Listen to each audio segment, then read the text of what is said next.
Welcome to a Friday night edition of Tisky Sour. We are talking about COVID, Koonsberg, Cummings, and the Queen. I'm joined as ever by Aaron Bastani. How are you doing, Aaron? I'm very well, Michael. Very happy to be joining you this Friday evening. Always a pleasure. Again, I'm slightly coldy. I've got a slightly more nasal voice than usual. Everyone's talking about this terrible cold that's going around that's not COVID. Believe the rumours, I tell you. Before we go on, do subscribe to the channel if you haven't already. And tweet your comments and questions on the hashtag TiskySour or in the comments box below. First story. COVID cases and hospitalisations are still uncomfortably high in England and rising. Yet the government, in England at least, is adamant that no new restrictions are needed. Devi Sridhar is a professor in global health, and she has warned this could lead to a need for tougher measures down the line. Yeah, we are in quite a fragile position in the UK, and what we need to be doing is looking at other countries at similar positions to ours and learning how are they controlling COVID. If we do not control COVID now, we will face a winter lockdown. So now is the time to move to Plan B, to get face masks in place, to ask people to work from home, to get vaccine certification, to get that uptake higher, and really keep, as we've seen from the statistics just shown, try to get people vaccinated and protected for themselves. That was Devi Sridhar, who's been incredibly insightful throughout this pandemic, saying if we do not control COVID now, we will face a winter lockdown. I'm sceptical of a winter lockdown personally. I don't think it will happen, not to the extent of anything like we saw last January. But I can imagine a situation where more restrictions are needed than is currently in Plan B. For example, nightclubs or social venues. That's why I agree we should implement Plan B now to avoid something worse later. If you don't remember, Plan B is having masks, having vaccine passports, and telling people to work from home. Sage scientists have been clear that it's that latter one that could make the most difference, but the government very keen to get people back into their offices because of their landlord mates, mainly. These are all, or they would all be low-cost steps, but the government is refusing to roll them out, and they are instead putting all their eggs in the vaccine basket. On that front, there was some good news yesterday. The results of a phase 3 trial into booster shots of the Pfizer vaccine found it to be 95.6% effective when compared to people who are only double vaccinated. The FT report, in a trial with 10,000 participants who had all completed a 2-shot Pfizer regimen, half were randomized to receive a further equal-strength dose of the shot and half a placebo. 5 cases of COVID were registered in patients receiving the booster, compared with 109 who were given a placebo. Now, that is a really, really extraordinary result. The original studies into the Pfizer and Moderna vaccines found them to have around 95% effectiveness, but that was in comparison to being unvaccinated, to having no immunity at all. This booster shot, this third dose, is 95% effective compared to being double vaccinated. So you're 95% more protected than already being protected. This could be incredible. It's a lot of protection, and it means the booster campaign will definitely help us through the winter. There are, however, still important unknowns, in particular as to how long this added protection will last. If the protection from a third dose is long-lasting, we could be in a situation where a 3-dose regimen of the mRNA vaccines instead of the 2-dose one we have now, if rolled out to a large proportion of the population, could virtually eliminate COVID-19, at least in those countries with high vaccination rates. However, if the third dose wanes just like the second dose, these results would prove less consequential. Amesh Aldaja is a senior scholar at the Johns Hopkins Center for Health Security. She posed the following questions to the FT. Will a third dose just push breakthroughs off to a later date? Is a second-generation vaccine that creates more nasal immunity the actual solution to the breakthrough issues? The virus is always going to be here, and I'm not sure chasing mild breakthroughs with intermittent boosters of first-generation vaccines is that valuable. So if this wanes, just like the second dose, we'll be in a similar situation in 6 months' time to that which we are in now. Regardless, though, of how long any booster immunity lasts, even that short-term increase, a 6-month increase in immunity would be good news this winter for those countries that can afford the third dose. For those countries still at the back of the queue, however, booster campaigns in the rich world could spell disaster. This is Dr. Maria van Kerkhove, who leads for COVID-19 at the World Health Organization. Here she is speaking to the BBC. If we are boosting some in some countries and not allowing the vaccine to reach those who need it most, their first and second dose, it's prolonging the pandemic. This pandemic will last as long as we allow it to. And, we're thinking into 2022, at least till the end of 2022. And then we have to see what happens as the pandemic evolves. But we're still very much in the middle of this. I know people are ready to be over with it, but we can't will it to be over. We actually have to take the measures. And it's vaccination and these additional measures. But so we can't let up. Just to be really clear, and I know you're short of time, but just to be really, really clear, the decisions of politicians like Boris Johnson and others in countries to continue to up the vaccine uptake in their domestic populations, that's going to make this thing last longer for everyone everywhere. It will, unfortunately. So the effectiveness of these boosters very much double-edged. It suggests that those of us in rich countries are going to have a much better winter than we otherwise would have done. But the more effective the third jab, the further back in the queue those in poorer countries get. Remember, many countries in Africa, I think on average, Africa has about 2% of the population vaccinated. So really appalling inequality on this front. Aaron, what's your take on these results about boosters? As I say, if this is long lasting, this could be completely transformational if we get 95% protection in the long term against COVID-19, or it could just be a short-term measure that gets us through another 6 months before we even need another booster jab, or we need to accept that we're all going to get a breakthrough infection. Well, I think buying another 6 months at this point would be pretty impressive, Michael, because you have to obviously consider the development of the initial vaccine happened in less time than that. And the people behind the BioNTech Moderna vaccine have said that they could create far more precise drugs to deal with the different variants and so on rather quickly, between 6 and 8 weeks. And I think they're probably being developed as we speak. So I think the idea that, it would only buy you 6 months or a year, I don't necessarily accept that as an argument. What's clearly correct, however, and at odds with the government now proceeding to give us all a third dose, is that takes away doses from the third world, the global south. Now, I would say something in response to that, which perhaps is a bit controversial with our audience, which is it is more sensible to give somebody over the age of 65 3 doses than somebody under the age of 18 1 dose. And so we talk about vaccine apartheid, which is absolutely true, and how poorer countries in the global south, particularly sub-Saharan Africa, particularly South Asia, aren't getting access to this stuff. And that's obviously deeply unjust. But at the same time, older populations, think Japan, bits of East Asia, Europe, bits of North America, that they would need this far more. So an equitable distribution of the vaccine would also look at aging demographics. So a country like Japan or Italy is in far more trouble with this than, say, Nigeria. Take away the absence of healthcare infrastructure in the latter compared to the former. And then finally, the point about using a third dose of a very early vaccine, which is what we're dealing with right now. We've all got in our bodies, most of us. I had the AstraZeneca one. Clearly, we're using what will prove to be the most primitive vaccines in the long run. At the same time, he's saying, well, there's no real precedent to give people a third dose with such a primitive vaccine. True, but we've also never created a vaccine for a new pathogen in less than a year and rolled it out on a global scale in under 18 months.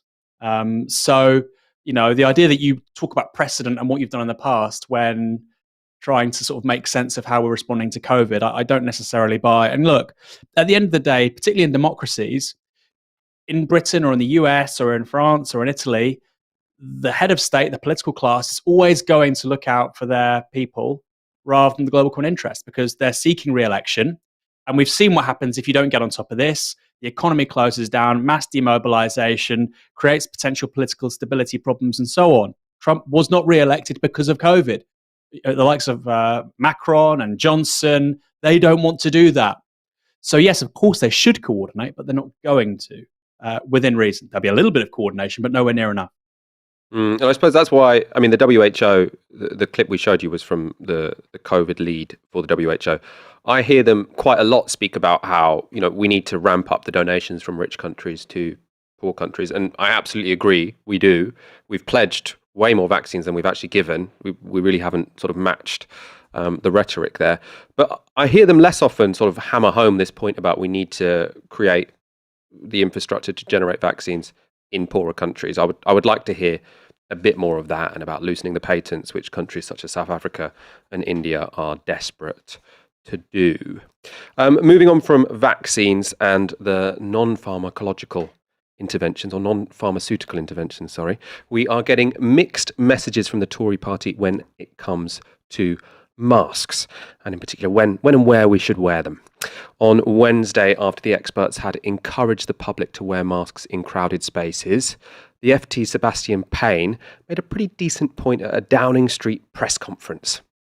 Mr. Javid, isn't there a difference here between what you're telling people to do and the behaviour of some senior public figures? For example, Professor Powers just said we should be in a situation of wearing masks in tight indoor spaces to ensure there is ventilation.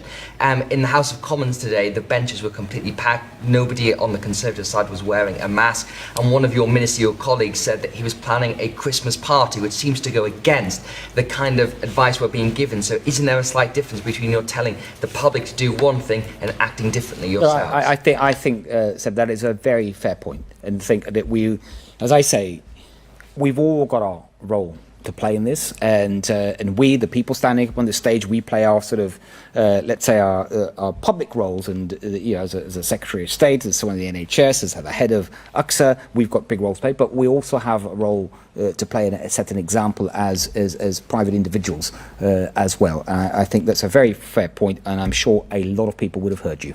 Thank you all very much. Thank you.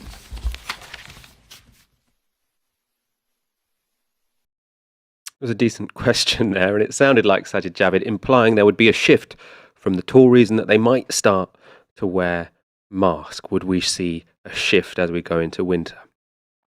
It seems not. The following day, this was how Cabinet member Jacob Rees-Mogg answered a question from the SNP about the lack of masks worn by the Tories in the Commons.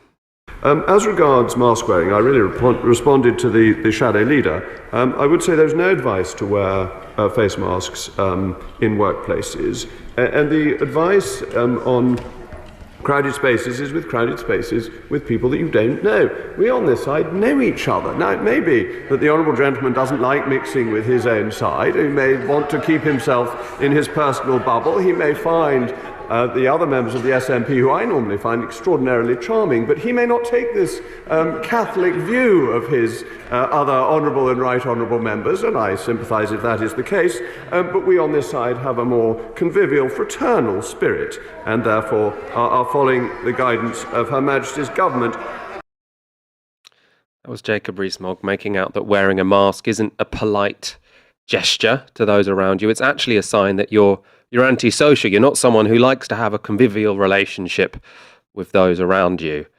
Aaron, public health messaging doesn't really get worse than that, does it? Yeah, I mean, Michael, thank God we don't have a pathogen here, which is like Ebola. Can you imagine? 50% fatality rate. Can you imagine Jacob Rees-Mogg going around, giving a high five, shaking hands, drinking out of your glass? Presumably he spits in his friend's mouth. Look, if proximity of social interaction is a key marker of your friendliness and openness to strangers, come on. We don't hug and kiss generally in English culture and British culture. You shake people's hands. We're going to start hugging and kissing each other. Come on, this is ridiculous, Michael. And we're very fortunate, like I say. Look, we have done a ton of content over the last 12 months about how this is going to be the first actually it's the third coronavirus this century, but there are going to be so many more pathogens over the course of the 21st century because of biodiversity breakdown, because of climate change, zoonotic spillover, the fact that we've got the global south just munching up resources as they deserve to because they want a standard of living like the global north. That's going to have huge spillover effects in terms of new pathogens that affect humans. They could be much more deadly than these coronaviruses have been so far. I said, Ebola is one, HIV/AIDS is another, probably entered the sort of the human world in the 60s after somebody ate bushmeat, probably simian bushmeat. And look, that sort of thing is going to keep on happening And so we need a more sensible political conversation than, oh, wearing a mask means that you're, impolite. It's just so utterly, irredeemably stupid. We are looking at exceptionally, literate publics now when it comes to science. Yes, there are some people who deny the science, but actually, the vast majority of people are quite informed about these things. And we just have such an inept, stupid thing being said by one of the most powerful people in the government of the world's fifth largest economy. And it's really important to say this, Michael. 10, 15 years ago, somebody like Jacob Rees-Mogg, with the things he says, his default position on things like this, somebody like him, I know he was in the Conservative Party, but with this public prominence, he would have been a UKIP MEP. And he would have been a pariah and a laughingstock. And what we're seeing now, really post 2016, is people like him moving to the centre of public life when it comes to the political conversation. And look, Brexit's one thing, trade's one thing. We're dealing with a virus, Michael. It's life and death. And so this nonchalant idiocy can't carry on, right? And I don't think anybody will buy it. We'll talk about this perhaps. I don't think we will have another lockdown for political reasons. But if we did, I think there will come a point when people just say, enough is enough. We can't have this anymore. Now, that doesn't mean they turn to the left. But I think, like I say, this nonchalance is too much now. It is too much, Michael. If we go through something like we had at the beginning of this year with 3 months lockdown, oh my God. I think that would cultivate a genuine mind shift, which doesn't reverse against people like Jacob Rees-Mogg. I mean, let's take this question directly on, because I don't think we will have anything like a lockdown, actually. I think easily it could be the case that cases plateau. If those boosters get rolled out, that should have, I think, actually quite a big impact on things such as hospitalizations.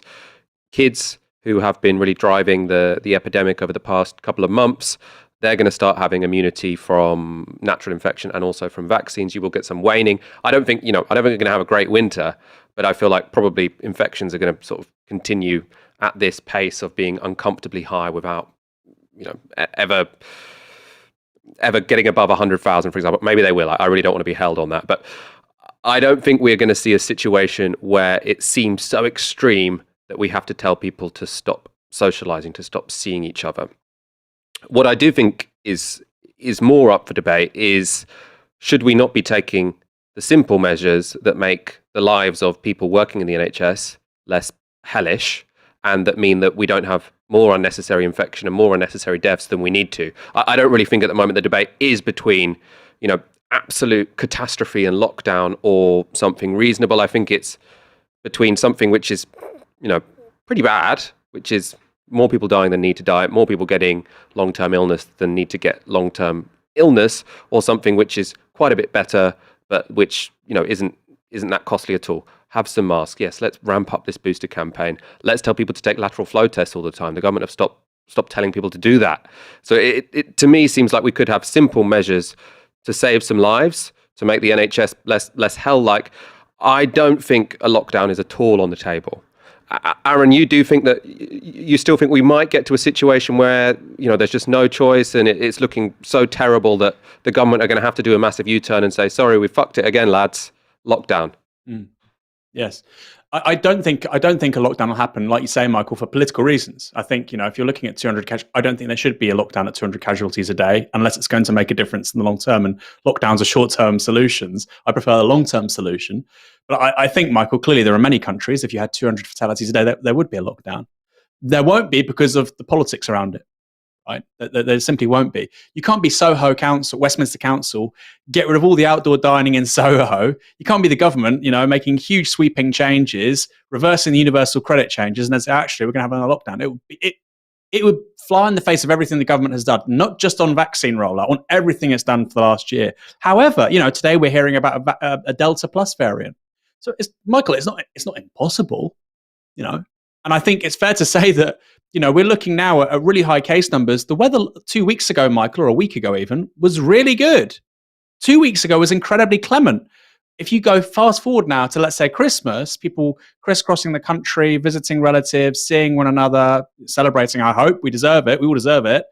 What will the case numbers be in January? And I do think that's a serious question. Now, again, I don't think there should be a lockdown necessarily, but I think it's highly plausible, Michael, even in the absence of a new variant, which is worse than the Delta variant, and that seems to have already happened with Delta Plus, but the jury's out, I think it's highly plausible that we stretch the NHS in January just like we did at the height of the crisis a year ago. I think it's highly, highly plausible. Yeah, we won't have a lockdown, but you would be looking at at least several hundred deaths a day, far higher case numbers than at the moment. That is a crisis. That's not normal. Well, I mean, we already are having a crisis of some sorts, right? I mean, we should really press home this point that people working in the NHS right now, or people who need emergency care in the NHS, is a really bad situation, which is why the government position, which is, oh no, actually the pressures are completely sustainable, we don't need to take extra measures, I think is a bit offensive, really. But I'll let you finish your point. Can I just make one point quickly? So, no need to apologise, Michael. This is why, I always thought it makes perfect sense to have people say, how you support vaccine passports. I think for things like nightclubs, it makes sense to have proof of a recent test, right? If you're going to open nightclubs, you're going to open, bars, pubs, where people are standing up, generally speaking, en masse. I think you probably do need to show evidence of a recent test. Yes. I think well-ventilated schools. Yes. Masks on public transport. Yes. These are all small additive things. And when you talk about them, people say, oh, you're an authoritarian, you don't believe in liberty. Look, I just don't want that lockdown next January, February, Michael. I will do anything to avoid that. Anything, within reason. And actually, these are quite small modifications on our behavior, very small. So, we're of a mind on this, Michael. But what I would say is, look, it's only, like I say, we're in mid-October, Michael, and we had a very, very clement, warm September. I think it's very possible we see major problems next January, February. Major problems. We see the vaccine wearing out. We see people, meeting and greeting each other indoors far more frequently. People are going to really want to get their celebrations in over the Christmas and New Year period because they didn't do it last year. It could be a problem. No, I think that's all persuasive. Maybe it could be. Oh God, no. I mean, there is definitely going to be a problem anyway. I'm not here saying don't worry about it. I don't think we're going to have a situation like we did earlier in the year. Let's move on to a non-COVID story. In fact, 3 non-COVID stories. If you're enjoying the show, do like the video. Laura Kuenssberg is set to stand down as political editor of the BBC. It's a role she has held for 6 years. The Guardian reports she is likely to move on to become a host of Radio 4's Today programme. The paper write that BBC political editors are often moved to senior presenting jobs well ahead of general elections, enabling their successor to get used to the position before a vote is held. As part of the reshuffle, leading BBC journalist John Sopel is stepping down as North America editor and returning to the UK. Sopel's return means he is now a candidate to be the new BBC political editor, having been connected to the job back in 2015. According to Politico, Vicky Young, Amal Rajan, Beth Rigby and Chris Mason are also among the runners and riders for the BBC's top political job. Aaron, Laura Kuenssberg has been a key player in setting the political agenda over the past 6 years. How significant could this departure be? I mean, I think she's the worst journalist at the BBC. And I know that there are some people, like I read Alex Wickham's newsletter in Politico this morning, and he said, pedestrian, whining about how bad she is. She's driven the big political scoops at the BBC over the last decade. I mean, look, it's one, you can have that position. I just don't. And maybe my problem with her output is that as the BBC's political editor, she's obsessed with Westminster and she very rarely looks or talks about the country at large. And the whole conception of politics with the BBC politics editor, I think, is quite limited. So is that a criticism of the role or Laura Kuenssberg? You make your mind up. I think also she's really let her down professionally time after time. Now, again, somebody can disagree with that. What I would like to see with somebody in the role is a big shift in where their focus is, a big shift in actually how they try and talk about stories. It's not gossip. It's not, a conjecture or speculation at Westminster. It's actually trying to sort of craft a narrative about the big picture, which is interesting and appealing to a wider audience. Lewis Goodall at Newsnight is very good at doing that. He's probably the best BBC politics journalist at doing that. He won't get this job, in my opinion, I think he probably should get the job. I think he's the best qualified person for it at the BBC presently, because if he did, I suspect the Tories would cut the licence fee and Boris Johnson would have an aneurysm. So that won't happen because of politics. So when people say the BBC is neutral and it's not subject to government pressure, this will be a pretty good example. If Lewis Goodall gets that job, I will agree with you, but I don't think he will. Amal Rajan would also be another good bet. He can be quite heterodox. He can be quite interesting. He's a good broadcast journalist. And then you're looking at the outsiders, Michael. I don't know if you saw this, but just before we went live on air, a bookmaker put odds of Ash Sarkar at 66-1. And they put myself at 100-1. But Michael, I was asking myself, where is, you guessed it, Michael Walker? Because you are, I think, Novara's most astute Westminster head. I would have had you at least 50-1. So what's going on, Michael? It's an outrage. Or maybe you're the dark horse. I've been shaking my head all morning because, I feel pretty hard done by here. Although I have to say, I think the odds are ridiculous. Let's get up the odds. This is a Daily Mail graphic based on the Betfair odds. So it has John Sopel at 6-4. I mean, it does sound, quite likely. He's very much like a BBC political editor, which is that he talks about it all like a soap opera. Lewis Goodall at 5-2. He is definitely not the second favourite for this job. As Aaron said, that they're not going to hire this guy because it would be the end of the licence fee. Chris Mason, 11-1. He's actually good. Perfect. Yeah, exactly. 11-1, possible. Emily Maitlis, 6-1. Again, definitely not going to happen. They're not going to put Emily Maitlis in that job because, again, they would probably cut the licence fee because she's quite clearly a Remainer and not particularly pro Boris Johnson. Ben Brown at 8-1, and as you say, Amal Rajan at 16-1. Maybe he's if I was a betting person and I wanted to bet on someone who could get the job, but also you get a decent payout, I think I'd probably go for him. Moving on from speculation, though, let's focus on Laura Kuenssberg and her record in the role. I've chosen one clip which I think sums up her style of journalism more than any other. Hello. Hello. I'm sorry. Hi. That's quite all right. You okay? Did you have any coffee though? I'm sure we can get you some. Yeah. I've just been pummeled by pest. He kept corpsing. He kept laughing, which I thought was Robert. Thank you very much. Thank you. That was an education as always. Thank you very much. Thank you. See you later. Yeah. He kept. What was he laughing at? Breaking into gales of laughter. It just seemed to me to be. Is he laughing at you or with you? I think you have to understand about Boris Johnson is he really wants to be loved, and actually underneath it all, he's quite shy. But we all know someone like that, right? We all know someone who plays the clown because they don't want to be themselves.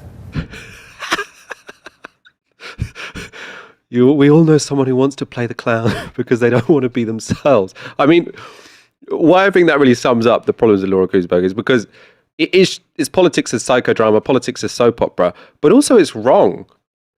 Boris Johnson isn't shy.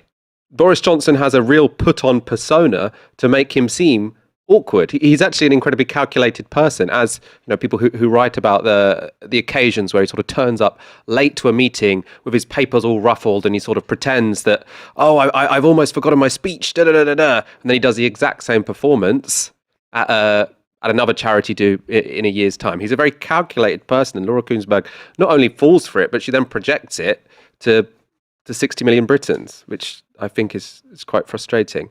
For a characteristic tweet, let's go to this. This is how she responded to Keir Starmer becoming Labour leader. Whatever your own politics, this is a really big moment. Labour could now be an opposition that gets things done, plus carries out effective scrutiny, irrespective of anyone's ideas. Labour under Corbyn struggled ever to do that. Now, one of the reasons it struggled to ever do that was because Laura Kuenssberg was confecting outrages about Corbyn not wanting to kill terrorists, which she had to apologise for afterwards. So this pro-establishment bias of Laura Kuenssberg, where it's completely fine to delegitimise Jeremy Corbyn, because he's not seen as a Westminster insider. She's a Westminster insider. Anyone who's not, she just doesn't understand, and she seemingly doesn't even consider it to be biased to say that Corbyn was useless in opposition. As I say, though, deference to the establishment is not just a feature of Laura Kuenssberg. We shouldn't say this is all about her. It seems to be built into the role. Andrew Marr was one of Kuenssberg's predecessors. This is how the then political editor reported the fall of Saddam Hussein 26 days after the launch of the Iraq War. I've been watching ministers wander around with smiles like split watermelons. Well, Mr. Blair's had his share of troubles and worries, as you rightly say, over the past few weeks. We've talked about them many times. Yes. To what extent has that changed now today? Well, I think this does one thing. It draws a line under what had been before this war a period of when a faint air of pointlessness almost was hanging over Downing Street. There was all these slightly tawdry arguments and scandals. That is now history. Mr. Blair is well aware that all his critics out there in the party and beyond aren't going to thank him because they're only human for being right when they've been wrong, and he knows that there might be trouble ahead, as I've said. But I think this is a very, very important moment for him. It gives him a new freedom and a new self-confidence. He confronted many critics. I don't think anybody after this is going to be able to say of Tony Blair that he's somebody who is driven by the drift of public opinion or focus groups or opinion polls. He took all of those on. He said that they would be able to take Baghdad without a bloodbath and that in the end the Iraqis would be celebrating. And on both of those points he has been proved conclusively right, and it would be entirely ungracious, even for his critics, not to acknowledge that tonight he stands as a larger man and a stronger Prime Minister as a result. He said they would be able to take Baghdad without a bloodbath and that in the end the Iraqis would be celebrating, and on both of those points he has been proven conclusively right, and it would be entirely ungracious even for his critics not to acknowledge that tonight he stands as a larger man as a result. I'd guess there are a few things ever said on national TV that have aged worse than that. Aaron, Andrew Marr used to be a Trotskyist. He ended up spouting some of the most pro-establishment imperialist nonsense I think I've ever heard on national television. Is there something about this role which means that people have to treat politics like soap opera and have to have just an offensively pro-establishment bias and disregard the lives of Iraqis to only pay attention to how much people are smiling in number 10 or not? I thought you were going to ask, is there something about the former Trotskyist pipeline when I saw he was a member of the AWL, I was sort of like, no, actually, backing imperialist wars isn't necessarily a huge leap, but that's too niche for some of our or not a leap at all. But I mean, also there's a huge number of people in similar situations. You know, Peter Hitchens, in New Labour, people like Alan Milburn, John Reid were involved in Trotskyist, Stalinist organizations. Jack Straw, John Reid, I mean, remarkable transfiguration of his politics over the course of the 70s and 80s. And I think a lot of that probably happened with Andrew Marr too as well, Michael. Thatcherism changed the rules of the game to such an extent that these people they converted. It was like a religious conversion. And why I think they've been so unable to adapt to politics post-Brexit, post-Corbyn, post-financial crisis 2008, post-COVID, this kind of ensemble of crises and possibilities, and just a new kind of politics emerging on the right, on the left, not always good. The reason why I think they can't necessarily explain and understand it is because they've already converted once. And it's very, very rare that somebody converts once in their life, let alone twice. So you're sort of demanding they leave their new faith, which they found in the 80s, sort of centrist social democracy, highly socially, culturally liberal, economically quite conservative, don't really want to change anything from the Thatcherite orthodoxy. And actually that explains why I think people like Marr, people like Mandelson, people like Alistair Campbell can't really get to grips with politics and economics in the 21st century. In terms of what he was saying, you know, we also have to recognize, Michael, that the job of the BBC political editor, not somebody who's bad at the job description, is to effectively be a stenographer for power. It is to effectively be a press officer for the government in a moment of crisis. Not all the time, but if you're at war or during COVID-19 or when, you know, a head of state passes away or during a national emergency of some kind, the BBC time after time has demonstrated that it's a regime broadcaster. Now that's not a left-right issue. That is about it being effectively an outside flank of the state working on its behalf. It did this in 1926 with the general strike, and you can think it was right in doing so or disagree with it.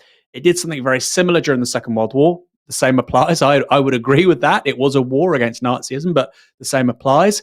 And really all the way through to the 80s and the 90s and the Iraq War, generally speaking, the BBC's coverage of these stories wasn't about informing, entertaining, educating the public, but actually offering a cultural and political pillar of support for the government of the day. So when people say that the BBC has a left-right bias, I think they get it all wrong. Fundamentally, the BBC has a bias towards the sitting government. And then if we're going to talk about its kind of ideological values, yes, culturally and socially liberal, but absolutely resistant to economic distribution, which is why, yeah, they had a few problems with Boris Johnson, but my word, they prefer him to the likes of Jeremy Corbyn or the Labour left. And that's really crystallised in somebody like Laura Kuenssberg. You know, the idea for her, and she's the BBC politics editor, Michael. You know, Jeremy Corbyn won 40%, well, Labour under Jeremy Corbyn won 40% of the 2017 general election. Clearly, clearly, you might not think all of it was because of the policies and so on, but clearly there was a big appetite for the policies and the ideas in the party manifesto. She's not remotely interested. She's not remotely curious. Somebody like Lewis Goodall, I think he's quite a curious guy. Same with Amal Rajan. They're quite curious and interested in politics beyond their preconceptions and their prejudices. Somebody like Andrew Marr, somebody like Laura Kuenssberg, no. Which is why they're the BBC political editor, and the likes of Lewis Goodall, I think it's highly unlikely. I would foreclose that possibility despite the bookmakers' odds in the Daily Mail. So yes, the problem with the BBC political editor role, I think you're right, should be seen slightly distinctly from the inhabitants of that role. And I think we need, an industrial editor at the BBC. I think you need to probably dismantle the role a little bit. Laura Kuenssberg, she can tweet something and it can completely undermine the work of dozens, if not hundreds of her colleagues in the same organization. People say the BBC's line on something is X. Well, actually, the PM show, Today, World at 1, 6 o'clock news, the website, they all say something different. But because of her Twitter feed, from a good many people, that's the BBC line. And I think there's clearly a problem with that in a public service broadcaster to give so much power to one person who, as I've said, not particularly good at their job, but also I think the role itself has problems. We've got a comment on this topic. Julian PD tweets on the hashtag Tisky Sour. Can't wait for Big Tobacco John Sopel to rock up outside Downing Street. Really morally repugnant journalist. Now, that is a reference to John Sopel giving an off-the-record keynote presentation to a global tobacco giant. So I think this was while he was the US editor. In a couple of statements, Philip Morris International, that's the tobacco giant, said the terms of John Sopel's speech, including how much he was paid and what he said, were confidential. Now, this is not a guy who's short of money. John Sopel is one of the best paid journalists at the BBC. He gets £240,000 a year, but he still felt it necessary to go and give this speech. We don't know how much he was paid. Rajia D with 449, thank you very much. If the Tories had invested so much in ventilation as they did, giving out lucrative contracts to their friends, what a difference that would have made.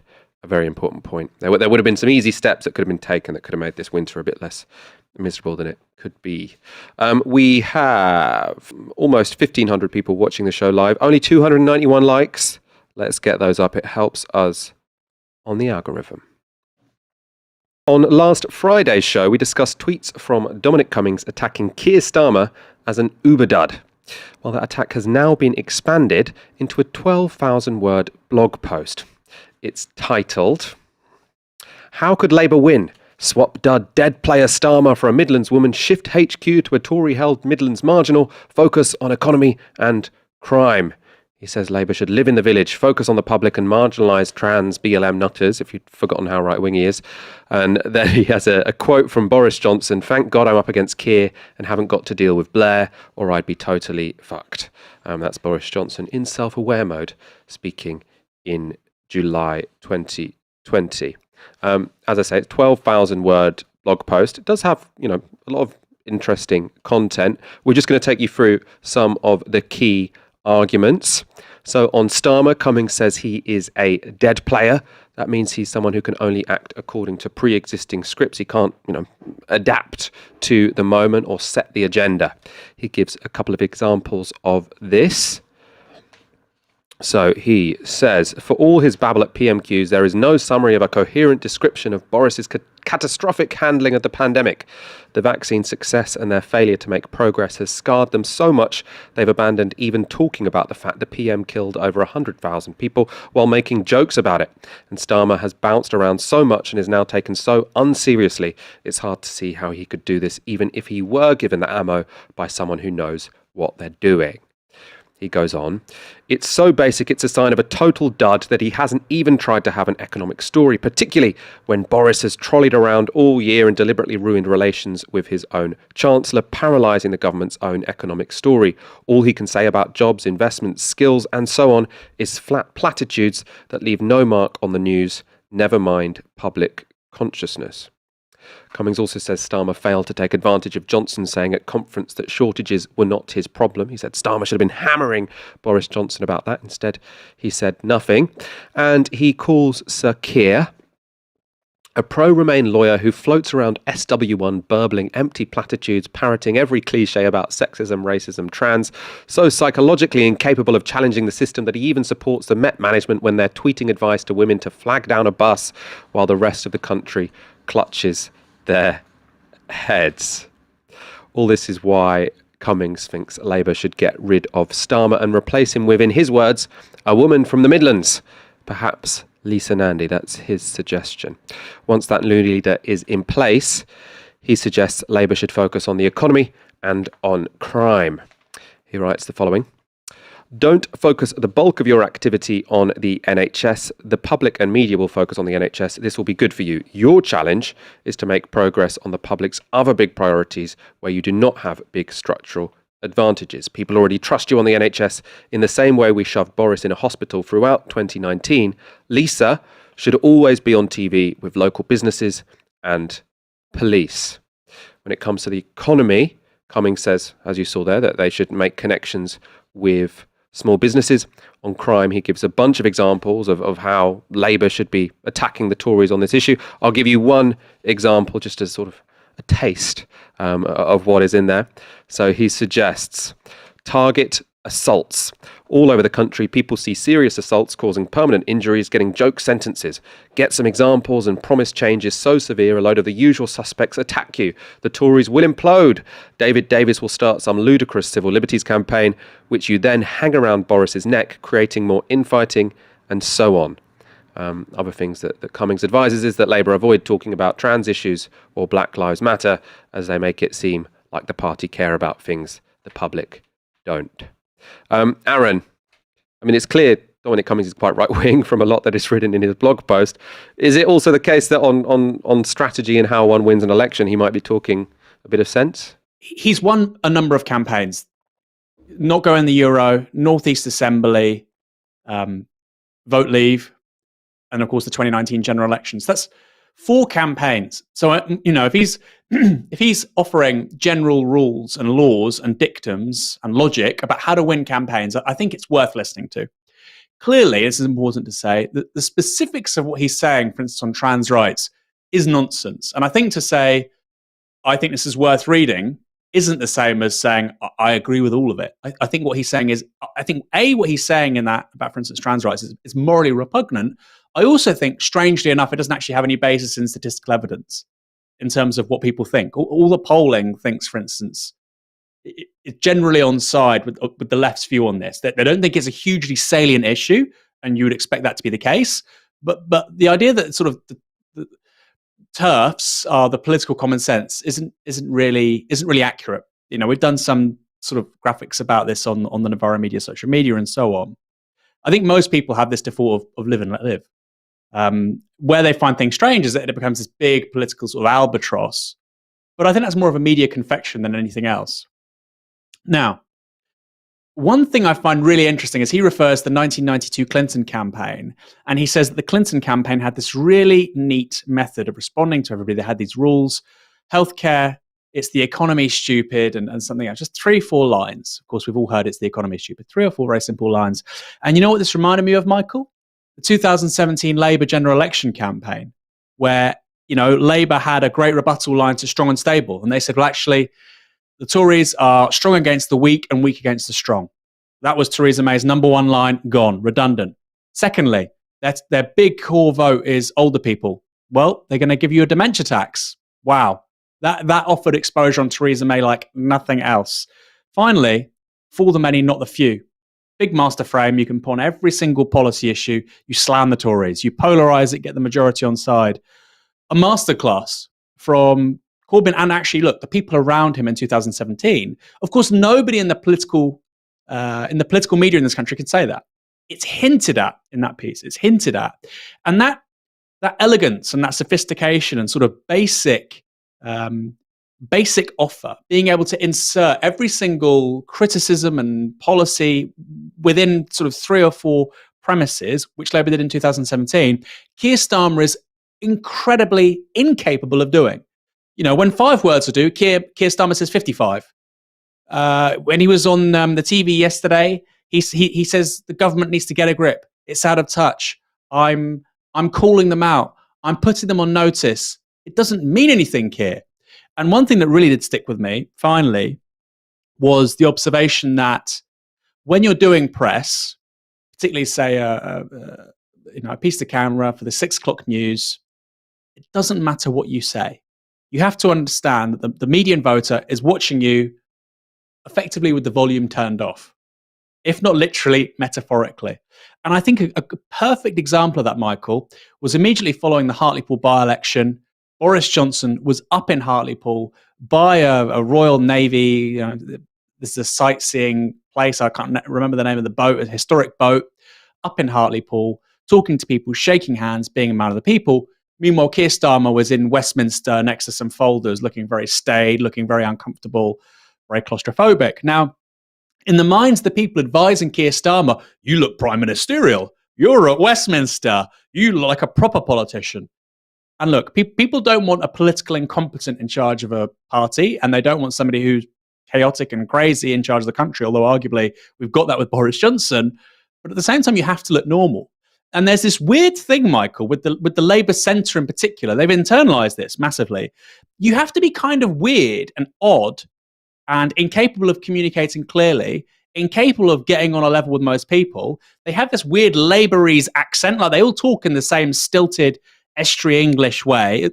Rachel Reeves is the worst. And they think this is good. They think this is actually positive. And it means they're the professional politicians. What they don't grasp, and this is where I think Dominic Cummings is right, Michael, is that only about several thousand people, all of whom live in London, think that. Nobody else thinks like this. But because they all sleep with each other, have drinks with each other, go to one another's events, just talk to each other, spend Christmas with each other, are neighbours with each other, they think that is the political compass of the country. And so his suggestion of moving Labour HQ out of London, that's the first thing they should do. I totally agree. Stick it in the West Midlands, although it's important to say Michael Wigan isn't in the Midlands, probably says something about his geography, but we'll leave that to one side. Maybe stick it in the Northeast, but I think the West Midlands is perfect. And you would have a very different set of outcomes. It's super easy, Michael, to work in SW1, to never leave Zone 1, to have quite a nice, decent lifestyle and a decent wage, living in London, and think the whole country is like that. And it's not. Now, it doesn't mean you embrace social conservatism and his anti-LGBT rants, but it does mean you identify who you need to convince and on what issues. And so, I think there's a lot of wisdom in this piece. And I would say, for people out there, is it worth the £10 a month on Substack? No, it's not. Subscribe to Novara Media instead. You'll get more value from us talking about him rather than reading the thing itself. And also, Michael, finally, 12,000 words. I was reading it, scrolling down. I'm thinking, Christ, when's this going to end? But it was useful. Well, Keir Starmer's My Position was 12,000 words, wasn't it? And I read this one. I read the Cummings blog much more easily than the Keir Starmer one. That's true. I should say on trans rights, because I think it's important actually for the left to understand it. The public is on side on some things and not on others. So there's a really interesting YouGov poll which asks people what they do support and what they don't. So if you ask people, should people be able to self-identify as whatever gender they want, people say yes, because I think people think, that's just manners, live and let live. But when you ask people, should trans women be able to use male toilets, they say only after they've had full genital operations or whatever. I'm not saying I back that position. I'm just saying that argument needs to be won. I think there is a danger that some on the left think that you can sort of make things taboo before the argument has been had and won. And it's definitely not the case that the public is automatically on side with what people like Stonewall are calling for. That's not to say that argument shouldn't be had.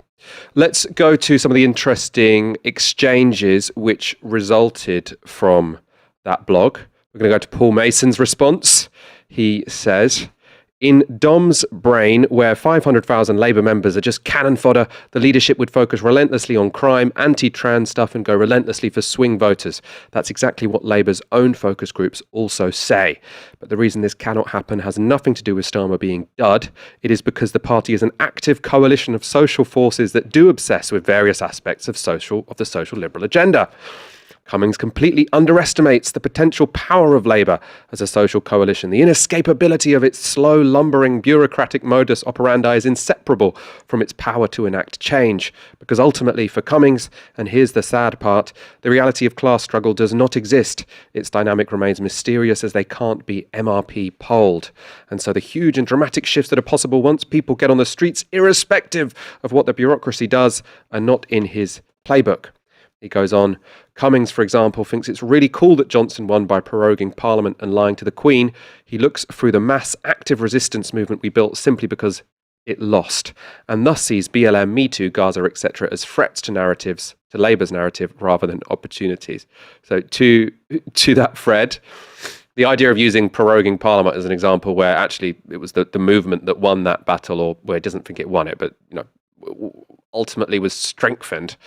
I mean, I think in retrospect, the whole Stop the Coup movement seems a bit silly, frankly. I think Boris Johnson got that right. I'm not saying I necessarily, I was sat on the fence at the time. Let's look at how Dominic Cummings responded. He said, the people you need to vote for you to win agree with me that Gaza and BLM are at best distractions from the serious problems they face. You can discuss stuff like that without having it define you as a fringe. They care about their kids more than Gaza. So that's Dominic Cummings. Paul Mason replies, I'm assuming you are here discounting Britain's 3 million Muslims here. When they see civilian deaths in Gaza, it's their kids they think of, and ask any black person if police racism is a distraction. But your point taken, ignore our mass base and focus on Tory swing voters. Dominic Cummings responds, and stamp collecting is important to stamp people. A party seeking power either is a debating society for graduates or trying to win. If latter, you must focus, not ignore mass base, but like FDR, Obama, Bill Clinton, speak to the country first. Good leaders manage this balance. Again, we talked about a Cummings-Mason exchange last week. And again, even though I don't share his politics, I kind of agree with Dominic Cummings here. And I think that whole exchange you have to understand in reference to the last 4 years of the Labour Party, because clearly where Paul Mason is coming from is that Labour were right to adopt a second referendum because the movement wanted a second referendum, and therefore the power of the Labour Party only happens when it falls into line with what the grassroots are demanding. Now, I disagree personally. I think that what Jeremy Corbyn should have done is in 2017 say, no, we're completely ruling it out. We have to accept the result and then bring people with him. That's leadership. Leadership is you set the direction and you bring people with you. So Corbyn should have said, no, not happening at all. But I still think that you movements, you should come along with me because I'm going to offer economic transformation. I'll have a progressive refugee policy, for example. If you just have your platform as an agglomeration of different demands, it's going to be an absolute mess. That's exactly what the 2019 general election was, by the way. It was an agglomeration of all these disparate demands which didn't make any sense to anyone. So I think Cummings is right here and Paul Mason is wrong. Again, even if I'm closer to Paul Mason's politics. Aaron, what do you make of this idea? Paul Mason saying it's actually the bureaucratic slowness of Labour that gives it its strength to change things. Do you buy that? I just think he's talking nonsense, Michael. I don't understand what Paul's saying anymore, personally. Class struggle. I mean, what's class struggle? Class struggle was 5,000 people saying stop the coup in Westminster. 5,000 people is the class struggle. Mostly graduates, mostly under 40. That's the class struggle, really? Well, class struggle is mostly, 30 guys in nice suits going into media green rooms as part of a multi-million-pound campaign to stop Brexit called the People's Vote. Was that the class struggle? Come on. I think Paul likes to use these words, but I often think he doesn't know what he's talking about when he uses them. In terms of, obviously, Dominic Cummings' view of political change and political action, yes, it doesn't include class struggle. It doesn't include the possibility of people's ideas being changed by political forces, class forces beyond Westminster. Ironically, given he hates Westminster. Good example, tax avoidance, tax justice. In 2010, barely on the agenda, because of activist movements and pressure from outside of parliamentary mechanisms, now tax justice is a hugely salient issue. No politician who wants to be elected and liked can say, I don't care about tax avoidance, whereas 10 years ago, they could. So on things like that, yes, Dominic Cummings clearly has, it's a lacuna in how he understands politics. Equally, Palestine. Why do you think Labour almost lost Batley and Spen, right? One big reason was that they weren't taken seriously when it came to foreign policy. So firstly, if you want to govern Britain, you need to have a position on Israel-Palestine. It's a major foreign policy issue. So yes, you should have a position on it. Secondly, the idea that it's not politically salient, well, I would agree with Paul there. You've got several thousand people in a bunch of constituencies, which if you don't go a certain way on things, it's going to leave you in trouble. So I don't agree with everything he said. I think the way to look at Dominic Cummings and his output is to say that on the specifics, I think he can be wildly wrong. But actually, when he's talking about sort of general laws and dynamics and ways of doing things, historical examples, I think he's really sharp. I thought Paul's response to him made zero sense to me. And Dominic Cummings, he's very heterodox. I don't agree with a great deal of what he says, but he gets you thinking. That used to be Paul Mason. It used to be. It isn't anymore. I hope that changes, because I think Paul read that piece and thought, oh, that's the kind of thing I want to be doing for the left. He went through this phase of about 2 years saying, here's what Corbyn should do, here's what the left should do. And let's be honest, that's not journalism. It's not a feature. It's not reportage. It's still interesting. I've written pieces like that. He clearly wants to become the sort of guru for the left in a way that Cummings has for the right. And that's not happened. So there's a little bit of resentment shining through, I think, Michael. I have to say, I do agree a lot more with Dominic Cummings, just like yourself, even though my politics are nowhere near his, and there are many substantial arguments I disagree with that he makes. Yeah, this stuff about the class struggle, come on. But then again, Michael, look, Paul Mason is the person who said, if you don't understand Keir Starmer as being Labour leader, you're failing to grasp social democracy from a Marxist perspective. I mean, these are just words. It's just doesn't mean anything. If you are already a Novara Media subscriber, thank you so much. You make all of this possible. If not, please do go to novaramedia.com/support.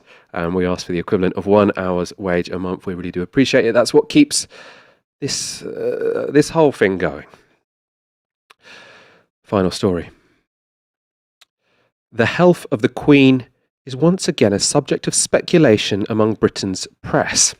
That's because it has been revealed Her Majesty spent Wednesday night in hospital after cancelling a visit to Northern Ireland. It had originally been reported she just needed some rest, and the delay in passing on that message might seem understandable. Perhaps a 95-year-old didn't want cameras chasing her to hospital. They waited a couple of days until they told the truth. The untruths, though, have really got under the skin of Nicholas Witchell. That's the BBC's royal correspondent. Let's take a look. Quite difficult to read this. We were led to believe on Wednesday by Buckingham Palace that the Queen was resting at Windsor Castle.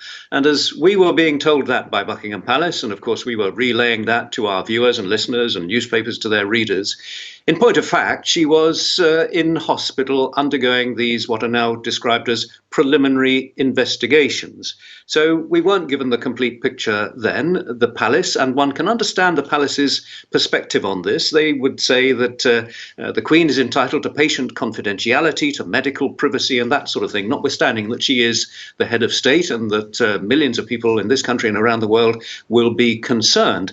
The problem, it seems to me, is that rumour and misinformation always thrives in the absence of proper, accurate and trustworthy information. Now, will we get further information from Buckingham Palace today about her condition? I just don't know, but I think we need to recover a little bit from what happened on Wednesday. We are told that there were preliminary investigations taking place. Well, that would suggest that after preliminary investigations, there may be some further subsequent investigations. We're told that she's in good spirits. That would certainly be in line with her stoical character. But that's a phrase, it's a little bit of a cliche now, this in good spirits. We're told that she's back at Windsor Castle undertaking light duties. Well, we must hope that we can place reliance on what the palace is telling us. He is pissed. We must hope we can depend on the reliance of what the palace is telling us. It was quite a surreal intervention. Making it more odd was that he was wearing a black tie. And BBC hosts and presenters, they're supposed to wear those black ties when the royals have died. So either that was, somewhat threatening, lie to me again and we'll see what can happen, or it was him indicating that he's now got no trust in what they say, that the Queen could be dead and he doesn't know about it. So he's going to wear a black tie until he sees her in person, because he does not trust anything that comes out of the palace anymore. Aaron, he seemed genuinely hurt, didn't he, as well as fuming? Yeah, it's quite funny, isn't it? I mean, for people who aren't British watching that, they might not grasp the gravity of what he's saying. For a BBC royal correspondent, talking those terms about palace aides is it's basically like calling them the C word, saying they're useless, they should F off. This is about as rude as it gets. I think the exact word he says was cliche. To say that they're offering cliches to the BBC royal correspondent when Her Royal Highness's health is being questioned. I agree. And I think with the black suit, the black tie, very suspect, Michael. Very, very, very suspect. It's a bit like criminology. We have a bit with politics in this country, but it's more so with the royal household. Nobody has a clue what's going on in there. Nobody has a clue, Michael. Isn't it interesting? It's interesting. It's also incredibly mundane. Every time because I listen to The World at 1 on Radio 4 quite often, and sometimes PM. And the thing that always shocks me is every time they say, we're going to now talk to our BBC correspondent. And every time it's a different person. I'm like, royal correspondent, not BBC correspondent. How many royal correspondents can you possibly have as an organisation? It's like they've got a whole team devoted to just, conveying press releases from the palace to the public. There was What a great job though, Michael. Can you imagine? Yeah, I would love it. Do nothing, just sit on your arse all day. Just sit in London, go to Buckingham Palace down the road, talk to a palace aide once a week. I suppose that's why Nicholas Witchell was so pissed off, because he only has one job, which is to find out when the Queen's about to die. And he's like, if you had one job, if you take this from me.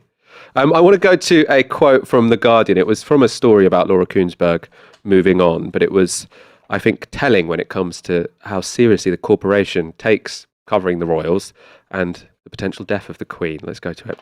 One BBC individual who is not moving jobs is Andrew Marr, who has been given a fresh contract to continue presenting his eponymous Sunday morning political interview show. Sources suggested part of the reason for this is his work producing BBC programmes that will be broadcast when the Queen dies. How to cover this inevitable and era-defining news story is increasingly playing a role in shaping the BBC's planning for the next few years. Coverage of the end of the monarch's life is due to be presented by the News at 10 host Hugh Edwards, although he recently suggested he was considering his future as host of the corporation's evening flagship show.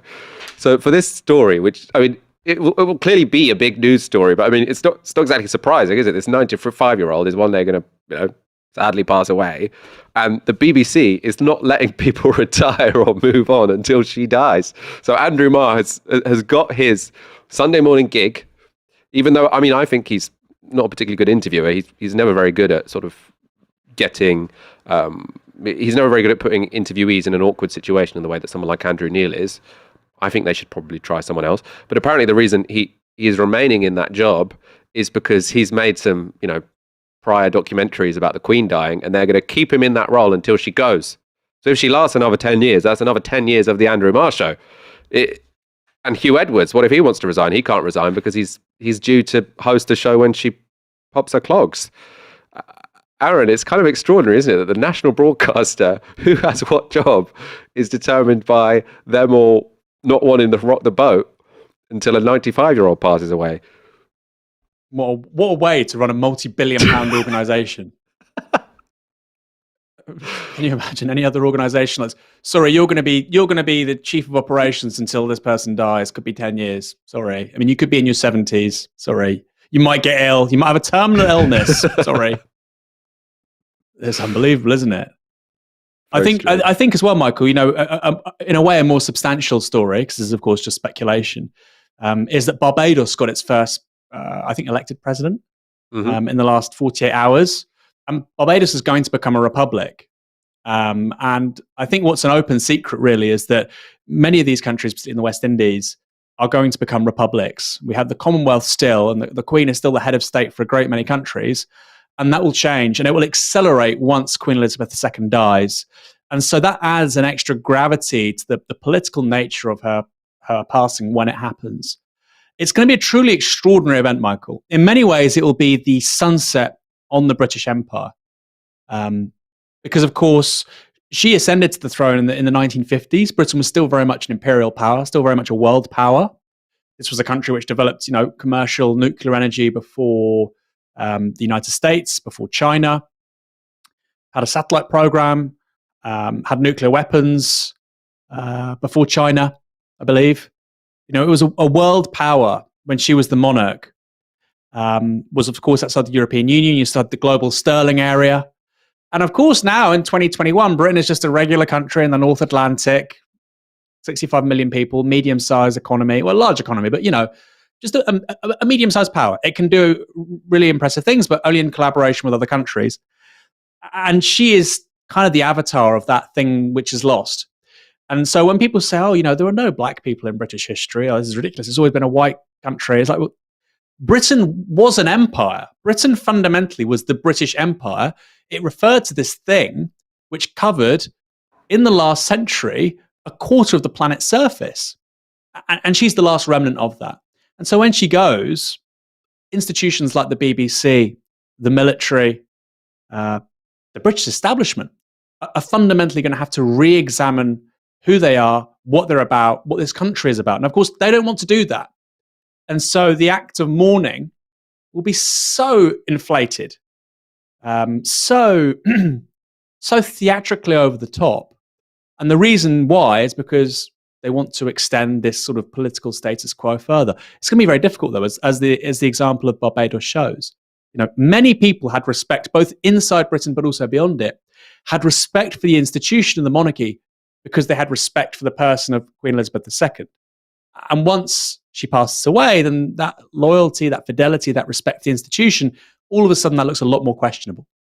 Thank you, everyone, for your super chats tonight and your comments. Aaron, it's been a pleasure, as always, being joined by you on a Friday evening. Michael, big respect to you for soldiering through, Michael.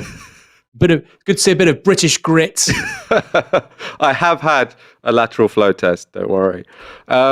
We'll be back on Monday at 7 p.m, so do have a great weekend. You've been watching Tysky Sour on Novara Media. Good night.